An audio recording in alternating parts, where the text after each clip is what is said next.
La 14ª Feria de Libros y Publicaciones Anarquistas. Compañeras y compañeros, sean ustedes todas y todos y todes bienvenidas, bienvenidos, bienvenides a este evento que resulta ya como parte de un ícono ácrata de las ideas y de las revueltas libertarias. Llevamos ya 14 años, son 14 años que hemos venido trabajando, creando este pequeño espacio de manera autogestiva y horizontal, intentando promover las ideas libertarias. Cabe la pena recordar el primer año que desarrollamos esta actividad. Justo en ese entonces el espacio se encontraba en Metro Sevilla, que era Cerrada de Londres número 14, de igual forma un departamentito que parecía una cueva funky. Empezamos a promover ahí estas primeras ferias. Y resulta todavía más importante ver que hubo muchísimas compañeros y compañeras que querían participar en una mesa de exposición de materiales. Cuando recordamos que el primer año que desarrollamos este evento, esta actividad, no habían sino muchos fanzines, eran pocos los libros, y ahora hay muchísimos proyectos editoriales que están promoviendo la idea por medio de sus libros. En fin, son 14 años, esperemos que el próximo año sea un poco más grande, quizás en otro espacio mucho más grande, bueno, eso ya lo veríamos, con actividades, con música, no lo sé, es algo que creo que la federación vamos a tener que platicar un poco, pensando que a los quinceañeros se les hace una fiesta, ¿no? Y esto amerita una gran fiesta de 15 años. Pues sean todas y todos y todas bienvenidas, bienvenidos, bienvenidas. De verdad que nos da muchísima alegría tenerles otra vez por acá. Como decía, este evento es de carácter autogestivo, libertario por supuesto. No especulamos, no sacamos absolutamente ni un centavo de ello, no les pagamos a los expositores, les pagamos con muchas gracias, por supuesto. Es decir, este espacio está libre de capitalismo y busca fundamentalmente abrazar a todos los proyectos autogestivos y libertarios, anarquistas, que están promoviendo las ideas o que están generando otra manera de entender la economía. Pues muchas gracias, un aplauso para todas y todos ustedes y vamos a iniciar. Pues tenemos acá a un compañero que le preguntaba cuáles eran tus credenciales para presentarte, y él me decía así, como Chirino, Pablo Chirino, Alejandro Chirino, no importan las credenciales, decía un amigo por ahí que en ocasiones los títulos no te hacen más inteligente, sino en ocasiones todo lo contrario. Y pues el compañero nos va a presentar una charla muy interesante que es en relación a la One Piece. Perdón, pero no, casi no hablo inglés. Hola, es una plática acerca de la relación entre One Piece, el manga y anime muy famoso, y los elementos anarquistas que pueden encontrarse en ese manga. Perfecto, pues le damos la bienvenida con un aplauso al compañero, ya se presentó él.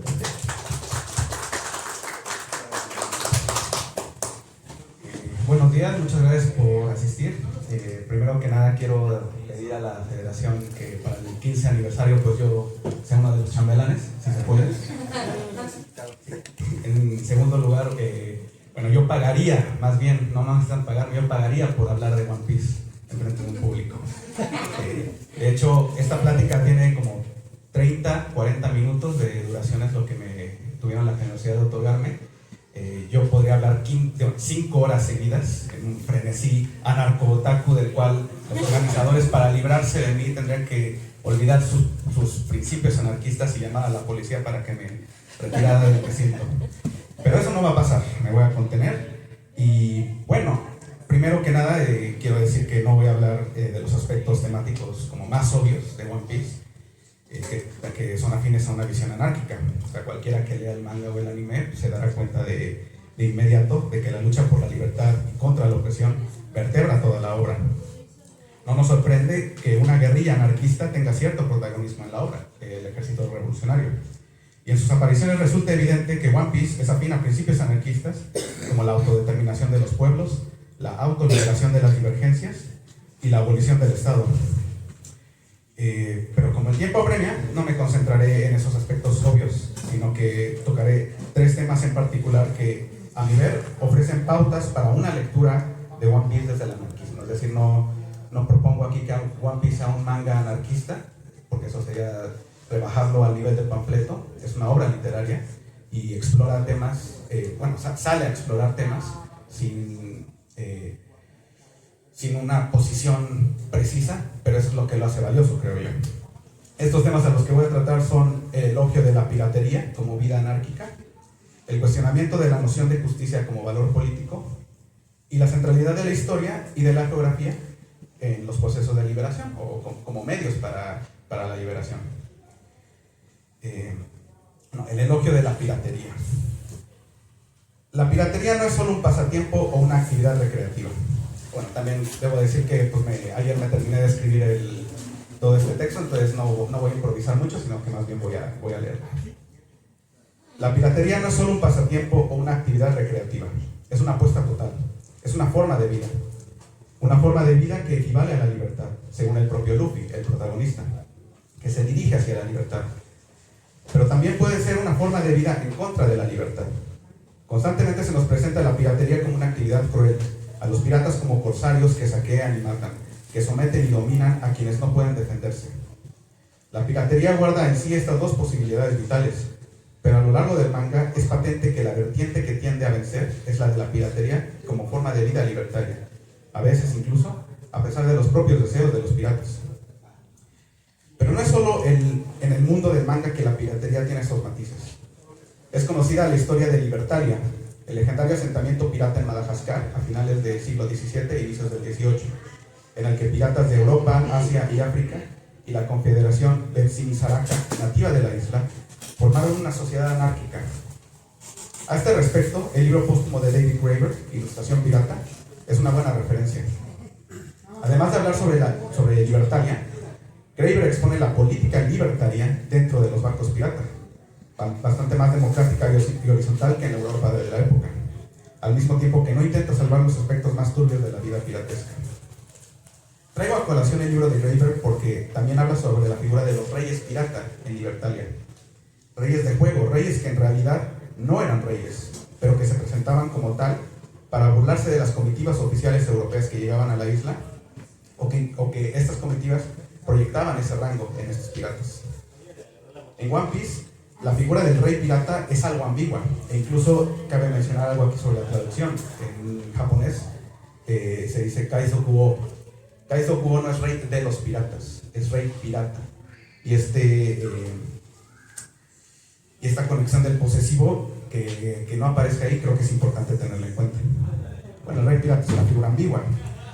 La prensa, la gente común y el resto de los piratas proyectaron este título en Goldie Roger, el famoso rey pirata con el que abre el manga, por haberse encontrado el tesoro de la última isla, al cual nombran One Piece. Ese es el título. Roger no buscaba un título nobiliario ni dominar sobre otros. Buscaba la aventura máxima, pasar a la historia, conocer lo que nadie más había conocido. Y más aún porque el gobierno mundial decía, esto no debe conocerlo nadie. Luffy expresa algo similar en capítulo 506, aquí te contesto la referencia, o si quieren luego buscarla, porque evidentemente después de esta plática todos van a lanzarse a la aventura de leer One Piece. Sí. En 2 semanas, como yo lo hice, espero que no hagan eso, es algo bastante peligroso para la salud. Luffy expresa esto cuando le ofrecen conocer la verdadera naturaleza del One Piece. Jamás saldré a una aventura que no sea divertida. Y luego afirma, no voy a conquistar nada. Aquel que es más libre es el rey pirata.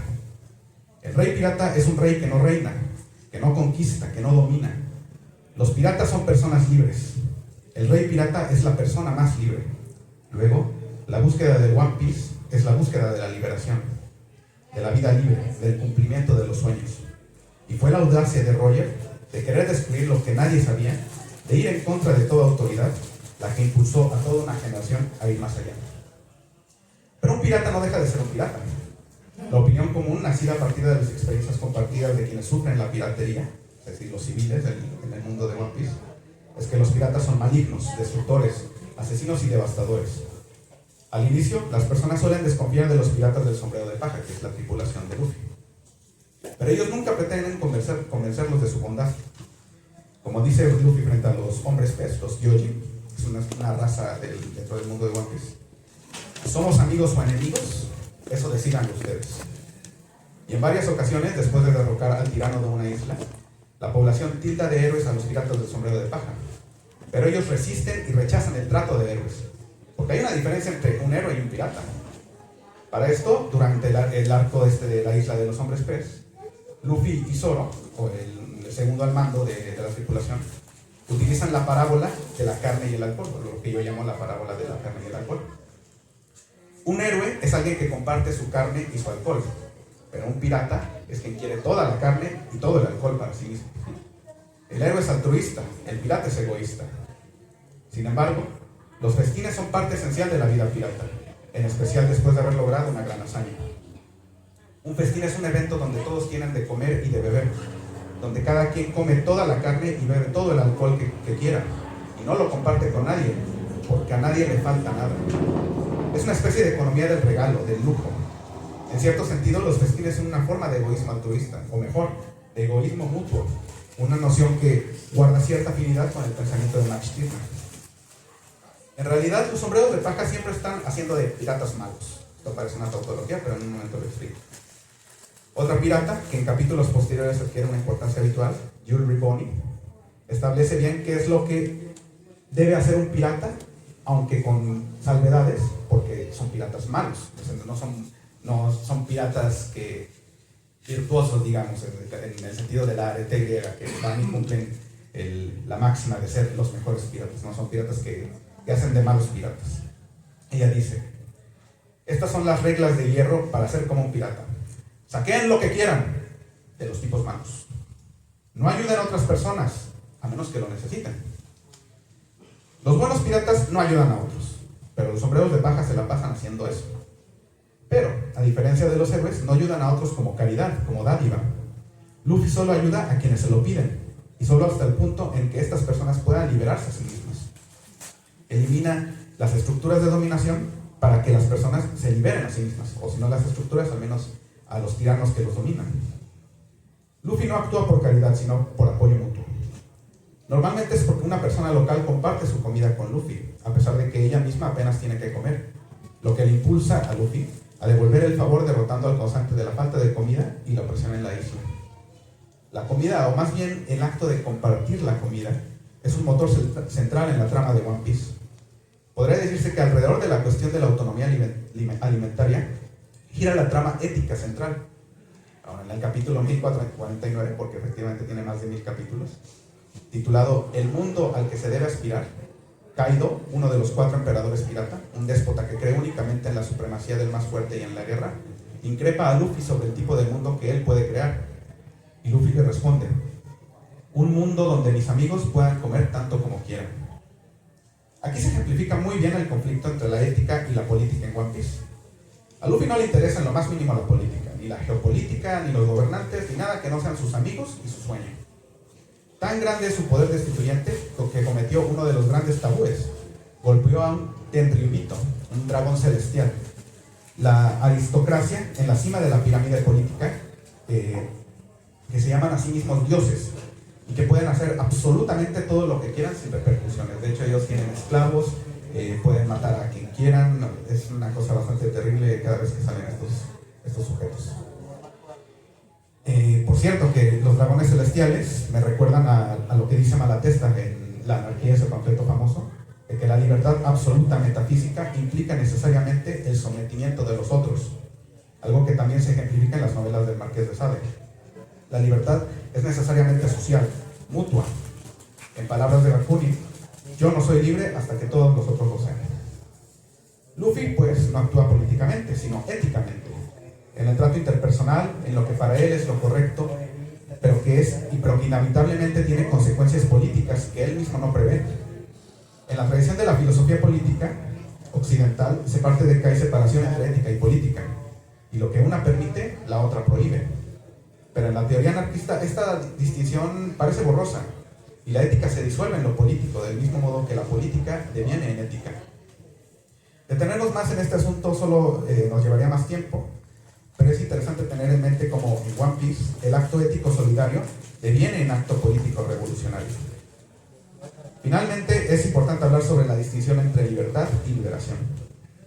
La forma más poderosa de Luffy se llama Gear 5, quinta marcha. La forma despertada de su fruto del diablo. O sea, ya sé que para quienes no hayan leído el manga esto parece como muy friki, y lo es, pero aguántenme tantito, esto es importante. Esta forma está basada en un dios del sol de la tradición folclórica de varias razas antiguas dentro del manga que han sido esclavizadas o exterminadas. Este dios se llama Nika.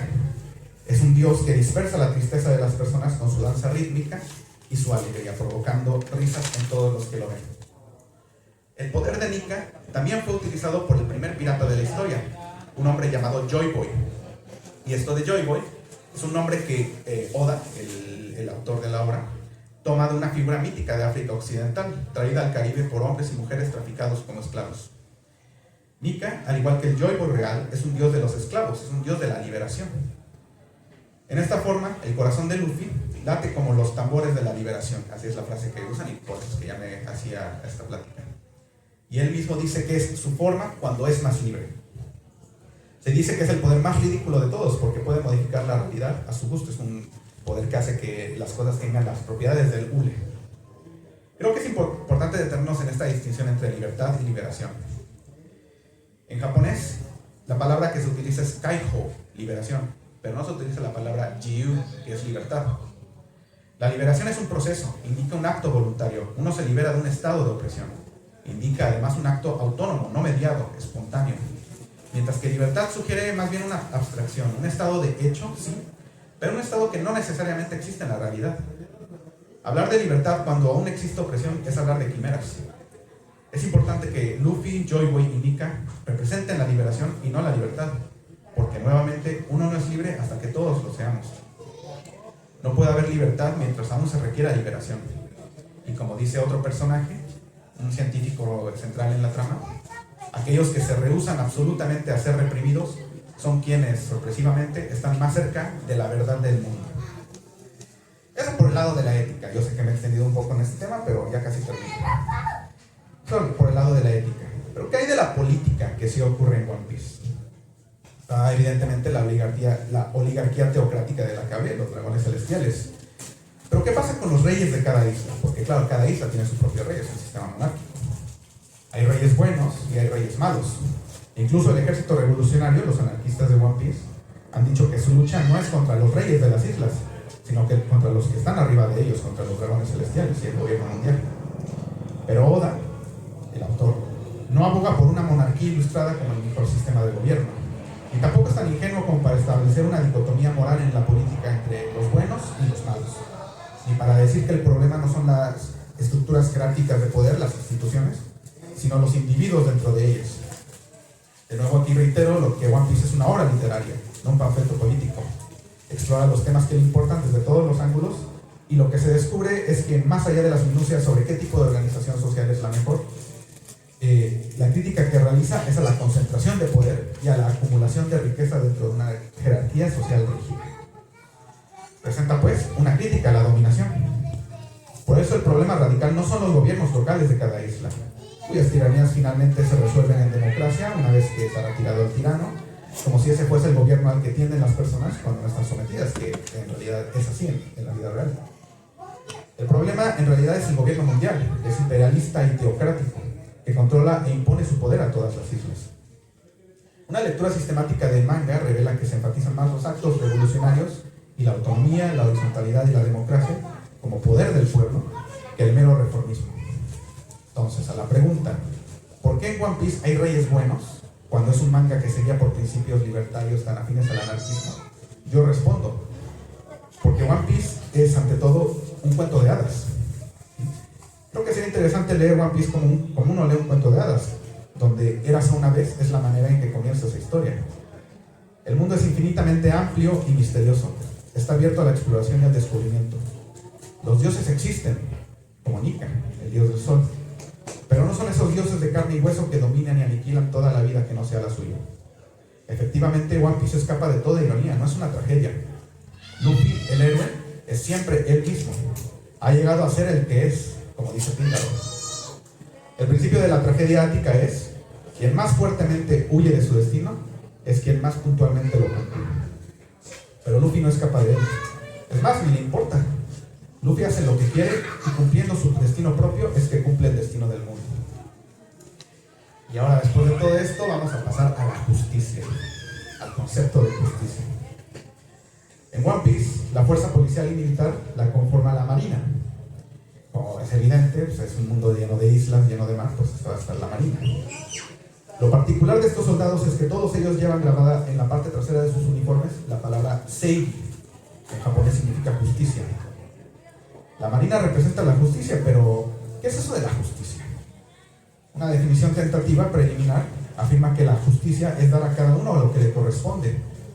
Pero esto obvia una estructura social previa que asume qué instituciones son las que imparten la justicia, quiénes son los sujetos de justicia y qué le corresponde a estos sujetos. ¿Cómo funciona la justicia? Si la policía y los militares representan la justicia, ¿cuál entonces es su estatus como ideal o valor libertario? Para responder a esto, y aquí me voy a poner un poco más teórico, como ya a mí me gusta mucho esto, voy a tomar prestada la crítica que hace Murray Bookchin en La ecología de la libertad al concepto de justicia. Aquí rápidamente lo que Bookchin expone en este libro es que la libertad de la sociedad orgánica, que es así como llama a las sociedades antes del surgimiento de las instituciones de dominación, se rige por tres principios, que son el usufructo, el mínimo irreductible y la igualdad de los desiguales. Rápidamente, usufructo es la libertad de los individuos de apropiarse de recursos por el hecho de estarlos utilizando mientras los estén utilizando. Si no hay propiedad, es lo contrario de la propiedad.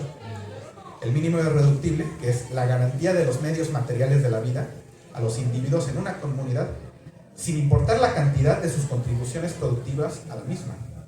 Y tercero, que es el que nos importa aquí, es la igualdad de los desiguales. Una forma de comportamiento y distribución social que acepta y compensa la desigualdad entre individuos, aparte del hecho de que somos desiguales, no todos tenemos las mismas capacidades, las mismas posibilidades, pero aún así, esperen un momento, ya me perdí acá. A cada cual se le da, o sea, aquí rechaza toda la noción de igualdad. Y en pocas palabras se puede resumir en términos de Marx: de cada cual según sus capacidades, a cada cual según sus necesidades. Bueno, esos son los tres términos. Lo que nos importa aquí es la igualdad de los desiguales.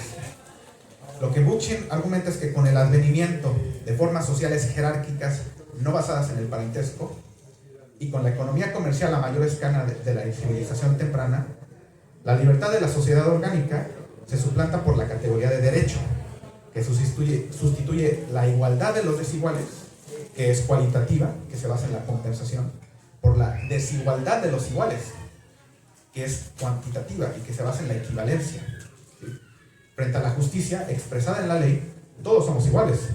Pero esta visión igualitaria, utilizada en las instituciones niega la desigualdad real entre los individuos, limita los medios necesarios para la vida y finalmente es utilizada por las instituciones autoritarias para perpetuar su poder.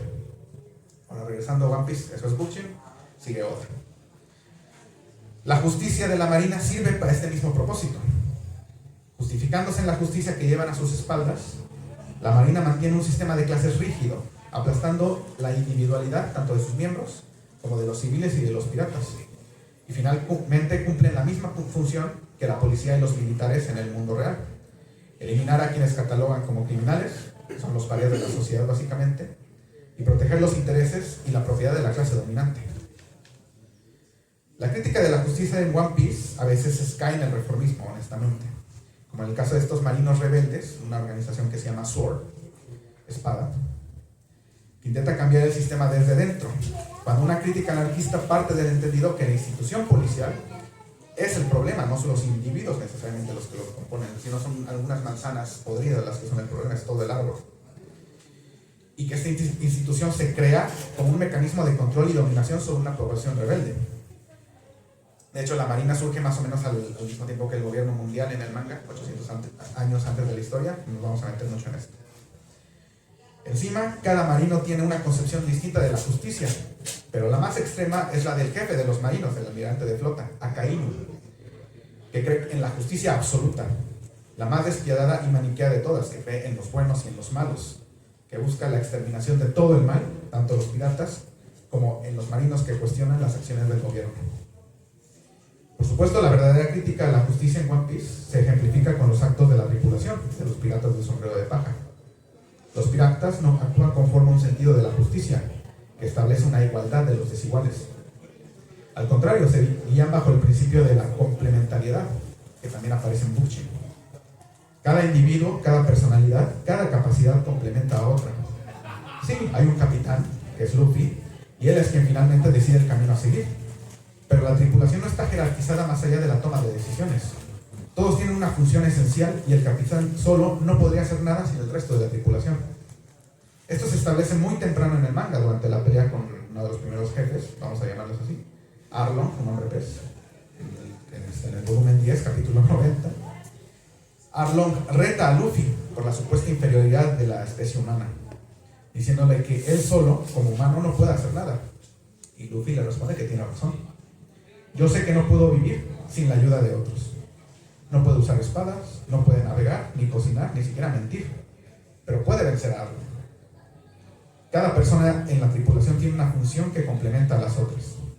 Podría decirse incluso que para Oda, el autor, colectivo e individuo es una falsa dicotomía, y el asunto importante y radical es más bien la conformación de una comunidad. Los piratas no se manejan en términos de justicia, de la desigualdad de los iguales, sino en términos de complementariedad, de la igualdad de los desiguales. Y finalmente, quiero hablar sobre la historia y la geografía. Resulta curioso que se suele pensar que la historia es el coto de caza del marxismo, mientras que el interés por la geografía predomina en el anarquismo. Tenemos a Kropotkin, efectivamente, a Isabel Club, a Ishikawa Sanshiro en Japón, todos ellos con un interés geográfico muy importante. Y de este modo, por esta relación, es que la filósofa francesa Catherine Mallarmé puede decir: si no hay marxismo sin historia, el anarquismo es pasión por la geografía. En One Piece, como en nuestra realidad, historia y geografía están intrínsecamente ligadas. Una necesariamente implica a la otra. En palabras de Reclus, la geografía no es otra cosa que la historia en el espacio, así como la historia es la geografía en el tiempo. En el manga, es la circunnavegación del mundo la que permite a Roger, el rey de los piratas, y a su tripulación conocer la verdadera historia del mundo. Ahí se ejemplifica muy bien la manera en que geografía e historia están unidas intrínsecamente. Y aquí traigo a colación dos personajes que representan la centralidad de la historia y la geografía en el manga. Una de ellas es Nico Robin, una arqueóloga historiadora, y Nami, que es la navegante y la cartógrafa de la tripulación. El sueño de Robin es conocer la historia perdida del mundo, y el sueño de Nami es hacer un mapa de todo el mundo. No es baladí que Oda insista en la importancia de conocer la historia y la geografía. El mundo de One Piece es amplio, diverso, complejo, pero el gobierno mundial busca constantemente simplificarlo, reducir aquello que diverge de la norma para hacer más eficiente su dominación, más unitaria. Esto ejemplifica el argumento del libro Lo que da el Estado, de James C. Scott, en que los gobiernos centralizados fuerzan una legibilidad en los ciudadanos, los hacen legibles. Es decir, simplifican aquellas relaciones y formas sociales que son complejas, locales y diversas, con la pretensión de ordenar, catalogar y simplificar formas de orden social y conocimiento. Cuando ocurre una booster call, de nuevo término del manga, que es básicamente el mayor despliegue de fuerza militar de la marina, con el objetivo de destruir una isla y a toda su población, Nami se pregunta: ¿en verdad está bien que la gente muera así de fácil? Y Robin le responde: la gente no puede verse en un mapa. Esta frase es durísima. El Estado solo ve en términos cartográficos, en términos geopolíticos, no geográficos. Los individuos, los seres vivos individuales, cuyas vidas no están inscritas en los mapas, que no se pueden ver desde arriba, no son legibles para el Estado, y por tanto son susceptibles o de simplificación o de aniquilación. Dice la escritora y abolicionista afroamericana Ruth Wilson Gilmore que no hay vida que no sea geográfica. Y digo yo, contrario a lo que pensaba Hegel, no hay pueblo sin historia. que en este respecto One Piece responde a dos tesis distintas: el fin de la geografía y el fin de la historia. Yo creo que aquí algunos han escuchado acerca de la tesis del fin de la historia, bastante famosa, pero el fin de la geografía es menos conocida. Es una tesis marxista que postula dos cosas. Por un lado, que el proyecto de cartografiar el mundo no se puede disociar del proyecto imperialista y el proyecto de desarrollo y expansión capitalista, que busca colonizar territorios para abrir nuevos mercados y extraer nuevas materias primas, desplazando a poblaciones locales. Y en el momento en el que el capitalismo ha colonizado todo el globo, ya no le quedan territorios que cartografiar o que colonizar, de modo que ya no encuentra válvulas de escape para resolver sus contradicciones internas. Eso también aparece, por ejemplo, en el libro de Tristes Trópicos, de Levi Strauss, en el que relata cómo el turismo ha hecho que uno va al Amazonas o a cualquier población supuestamente aislada de la sociedad y encuentra que los chavitos están usando playeras de Messi y de Ronaldo. Ahí se ejemplifica muy bien. Bueno, esa es por un lado la tesis marxista del fin de la geografía. Ahora, la tesis del fin de la historia es una tesis liberal de Francis Fukuyama, que sostiene que después de la caída del muro de Berlín en el 89, ha concluido la historia. Pero no en el sentido de que hubiera una huelga de acontecimientos, de que ya no pasaran acontecimientos importantes, sino que en estos acontecimientos no estaba en juego nada importante en términos ideológicos. Las partes de los conflictos compartían más o menos concepciones ideológicas parecidas sobre lo que es el bien y lo que es el mal.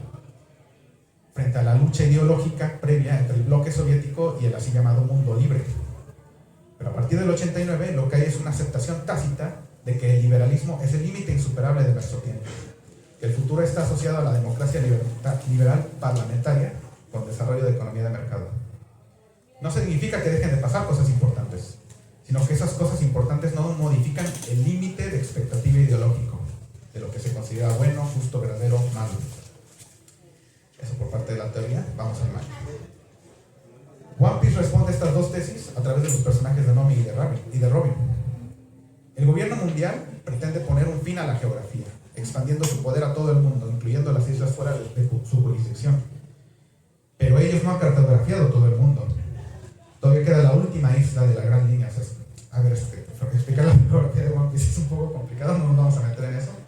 Pero digamos que hay como un ecuador, que es la Gran Línea, y al final de esta gran línea está la última isla, Laugh Tale, o sea, el cuento divertido, que es donde se encuentra el One Piece. Es la isla donde llegó Roger y encontró ese tesoro. Esa isla está fuera de su alcance, nadie más la ha encontrado. Pasaron 800 años para que Roger la encontrara y han pasado otros 20 antes de que la vuelvan a encontrar. También hay otras islas, una isla en el cielo, Skypiea, y la isla de los gigantes, Elba, que están fuera de la jurisdicción del gobierno mundial. Nami busca cartografiar todo el mundo, pero no con un afán imperialista o de expansión capitalista, sino más bien con un afán artístico, un afán técnico, un afán para conocer el mundo en toda su diversidad. El sueño de Robin, por otro lado, es descubrir la historia perdida, y este sueño pone en jaque las pretensiones del gobierno mundial de dar un fin definitivo a la historia. Porque esa historia, que ocurrió hace 800 años, y se le conoce como el siglo perdido, o el siglo vacío, esa historia revelaría que ha habido una alternativa completamente distinta al gobierno mundial previa a ella. Revelaría que el gobierno mundial es, de hecho, un ente histórico, contingente, que no siempre ha existido y que no siempre tendrá que existir, que no es ningún límite de expectativas ideológico y político insuperable. La gran era de la piratería, iniciada cuando Roger anuncia el día de su condena a muerte que su tesoro, el One Piece, lo ha dejado para quien lo encuentre en la última isla, demostró que la historia no había terminado, que un nuevo legado y una nueva visión podían poner en jaque a la ideología dominante del gobierno mundial. Y precisamente fueron los diversos levantamientos e insurrecciones a lo largo del mundo en la década de 1990, o sea, en el mundo real, no en el mundo de One Piece.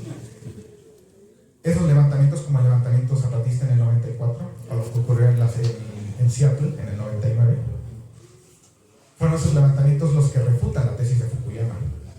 El liberalismo no es un límite insuperable, como tampoco lo es ningún gobierno mundial ni ningún estado. Hay que tener siempre esta certeza. Lo que más temen los que dominan es la visión de quienes rehúsan someterse, quienes se organizan con autonomía, quienes se apoyan mutuamente, quienes más marchan al ritmo de los tambores de la liberación. Muchas gracias.